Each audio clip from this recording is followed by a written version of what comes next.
right, guys, this is another Niner Fanatic podcast. My name is Peter Lucas, and we're going to be talking today about today's matchup, about this week's matchup between the 49ers that are 8-7 and the Texans that are 4-11. It's another must-win for the 49ers. I know that every podcast seems like I call it a must-win, but being 8-7, every win's a must-win if you're talking about the playoffs. So the 49ers are actually lucky to be in the position to even make the playoffs after some of the goofs and really bad games that they've lost. So we're excited that we even have a chance to make the playoffs at this point. But like I said, this is a must-win for the 49ers, and the Texans are not the pushovers that their record would suggest. So we really have to dive in and see what causes them to be 4-11. But at the same time, they've been playing pretty solid the last couple of games to a point to where they just blew out the Chargers last week. So this is not going to be an easy game by any stretch. It can be, but we're going to look at why it could not be. But the 49ers need to win this game, and if 49ers win this week and the Saints lose this week, then the 49ers clinch a playoff berth. And the most exciting part about this game is that, and if I'm smiling too big, it's because I think we've all been kind of waiting to see this for a while. And Jimmy will not be playing in this game. He had a grade 3 UCL sprain, which just means he had a torn ligament in his thumb. So and he had a chipped bone in the fan. And Kyle was still trying to make excuses and trying to make it seem like there was a chance that he could play. Let's just be real. Jimmy should not. I mean, he shouldn't. It should be over for Jimmy at this point. You should not be trying to injure this man anymore. Get what you can get for him at the end of the season, and just let it be done. Just let it be done. Trey needs to be the guy going forward, not only because we need to see what we have, but mostly because this guy needs a chance to show what he's learned out throughout the season, watching Jimmy and watching kind of what not to do in a lot of situations. So we're really excited to see Trey play. I really have no expectations for him. He's a rookie that is starting his second game against a vulnerable opponent, and he has a chance to look really good. We don't know what he's going to be because we don't know what Kyle's got schemed up for him. So, but we're going to get into that a little bit later when I start talking about the offense. But let's start with the Texans that are 4-11. If there ever was such a thing as a cursed franchise in the NFL, Texans are it. They're 4-11. They are the epitome of a cursed franchise. They have their whole situation with Deshaun Watson that's kind of left a cloud of doubt over this team and its future. Now, I'm not going to get into Deshaun Watson's situation because it's well documented. We don't need to go over into that. We could go on forever about that. What we are going to say about it is that Deshaun Watson, they found a great quarterback in Deshaun Watson, and the cursed franchise that they are, somehow the rug got pulled right out from under them with what happened with Deshaun Watson. And now now finding that franchise type quarterback, they may not happen going forward. Coach Culley, their head coach, he's first year head coaching this year. First year, he'd never even been a coordinator before. But you know what? The guy, I think he's done a pretty decent job. He's got Lovie Smith as defensive coordinator. I thought it was smart of him, the coaches that he brought in. A lot has been said about their offensive coordinator that he's really not that good and that he's kind of what has held this offense back the whole season for them. I don't cover the Texans, so I don't really know everything that they've been doing over the course of the season, but I've been listening to a lot of the lot of the podcasts and watched some tape on them, and you can see that their offense was they made some questionable decisions and questionable play calls. So, but they have a rookie quarterback starting named Davis Mills, who actually I had mocked to the 49ers a couple of times in this past offseason, and he comes out of Stanford. Really, I think he's going to be a solid quarterback in this league. And when I say solid, I think he could be an above solid quarterback. He has a pretty good arm. He has decent athleticism. He actually was really highly touted coming out of high school, and he was a top recruit for Stanford. He just had a lot of injuries in college, but it doesn't seem to be plaguing him too much in the NFL. He shows a really strong arm, and I feel like he makes good throws from the tape that I've seen of him. He made a lot of rookie mistakes this season, but I think his last game was really nice. So I look out for Davis Mills, and then his main weapon is going to be Brandon Cooks, who you never really hear him like in the top receiver conversation, but the guy just seems to find a way to put 1,000 yards together for every franchise he's played for. And I think he's been with 5 teams now, or 4 or 5 teams. But Brandon Cooks is always a solid weapon, solid receiver, and he absolutely could prove a problem for the 49ers considering their cornerback situation. Rex Burkhead had a huge game. Their running back had a huge game last game against he had like 150 yards rushing, which I don't think he's ever had that much on the Patriots. On the Texans, doesn't matter. I don't plan on us seeing that again this week, but they don't really have throughout this season. They don't really have a great running game, and it's been struggling. But a lot of what I've heard, it was because of the offensive play calling. But we will see in this game, because the 49ers are pretty stout against the run game. Their defense is bad. Their defense is bad. They don't get a lot of sacks. They don't have a huge pass rush. It does seem in the last couple of games that they're kind of picking up Lovie Smith's system, which he likes to run that Tampa cover 2 defense. But they don't have a pass rush, I feel, to really maximize that type of scheme, and they don't really have any stars on defense.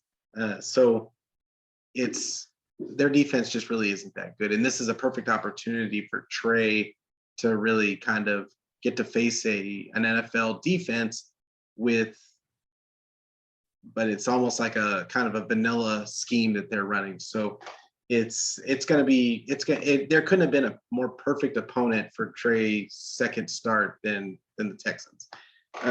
With that being said, let's kind of move on to the offense this week for the 49ers.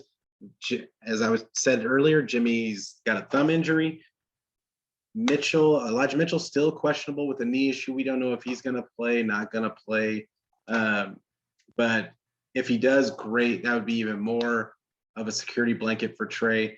I think they might wait another week, but because of who the Texans are. But I would not be surprised if they try to get him at least 5 or 10 carries in this game and just kind of limit, because also Trey Sermon made it off of IR. So we might see. I'm not convinced that they won't just sit Elijah for another week and let Trey get some carries and see what he can do on the ground against a kind of an inferior opponent. But Trey's going to get his second start. Trey Lance is going to get his second start. What will the game plan be? Kyle, what are you going to do differently this time than you did in the Arizona game that he started? It's going to be pivotal for this guy's development for Trey Lance to get to just throw and run plays like a regular quarterback. If he needs to run to get out of trouble, then so be it. But what we don't want to see is him running in a bunch of designed runs, having him QB power all day, and him running into brick walls. we want him to finish this season on a high note, getting some reps, getting used to throwing the balls, making his pre-snap reads, making his post-snap reads. He needs to get practice. He needs to get reps. So this is a perfect opportunity for Kyle not to have to rely on the QB power runs.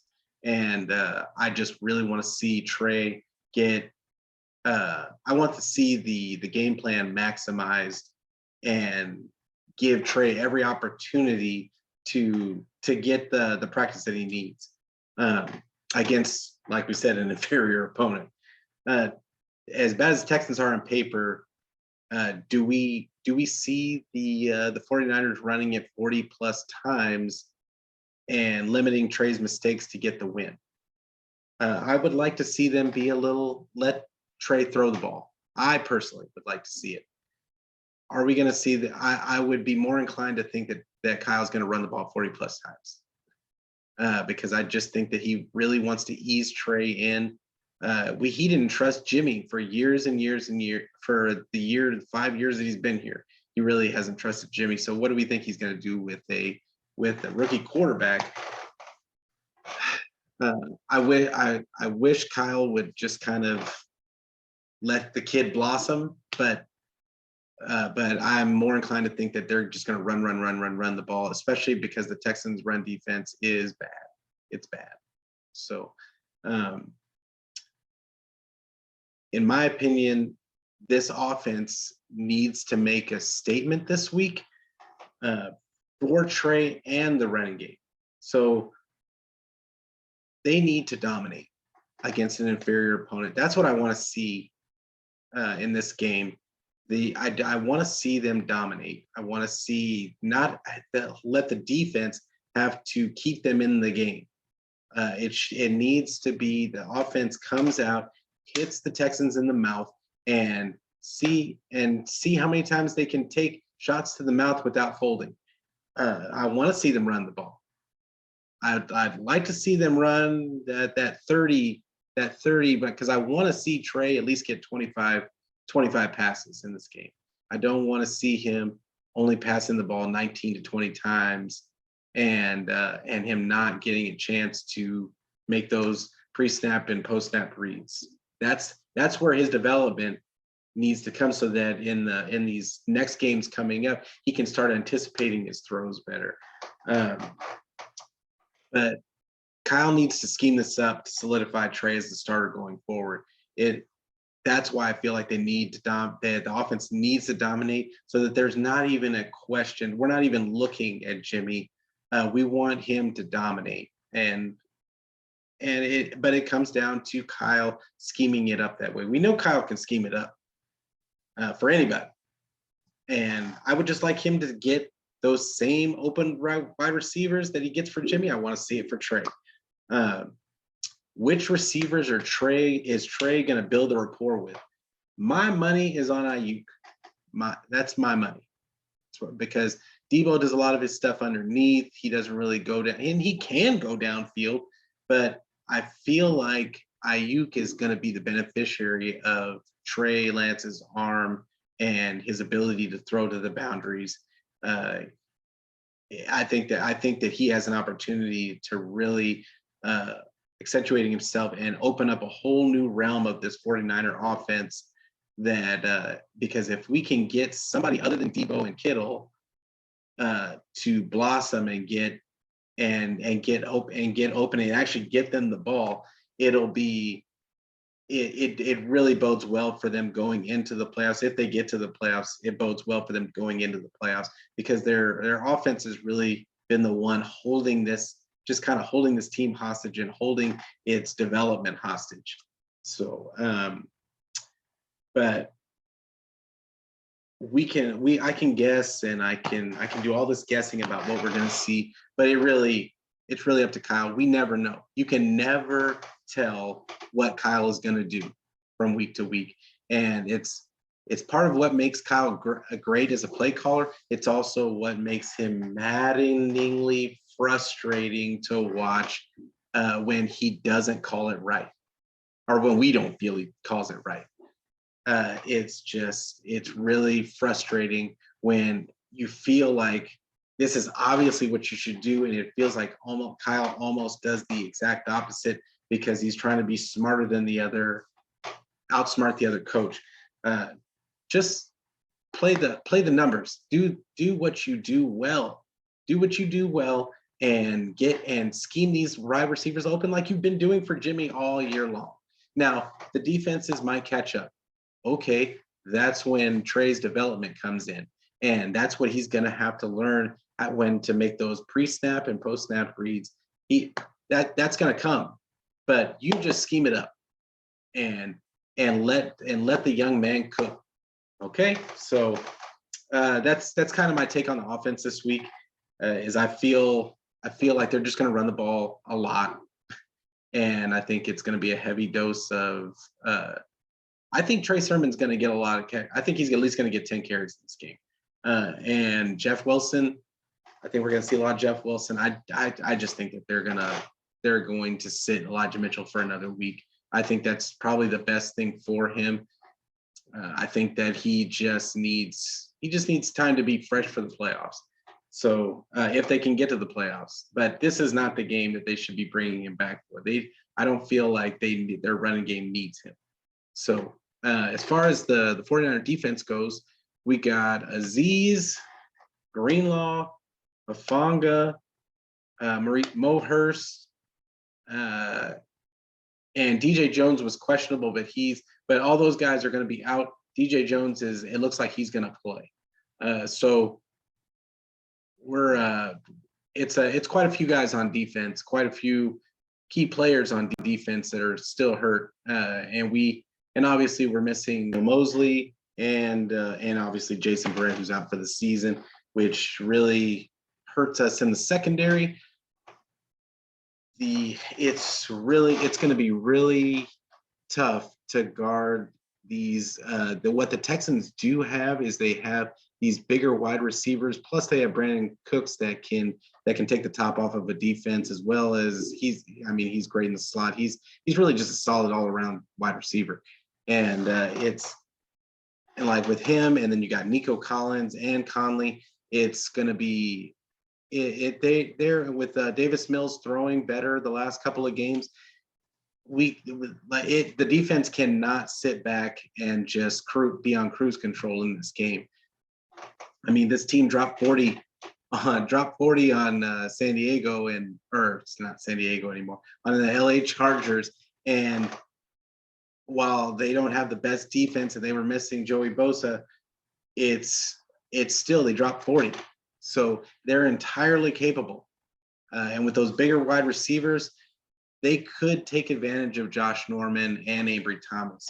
So but our D-line should dominate again in this game. I fully expect them to get another 4 to 5 sacks. Can they get to Davis Mills? Can they knock him off of his spot and make him uncomfortable in the pocket? That's going to be a question of this game. Like I said, Brandon Cooks is probably gonna get his.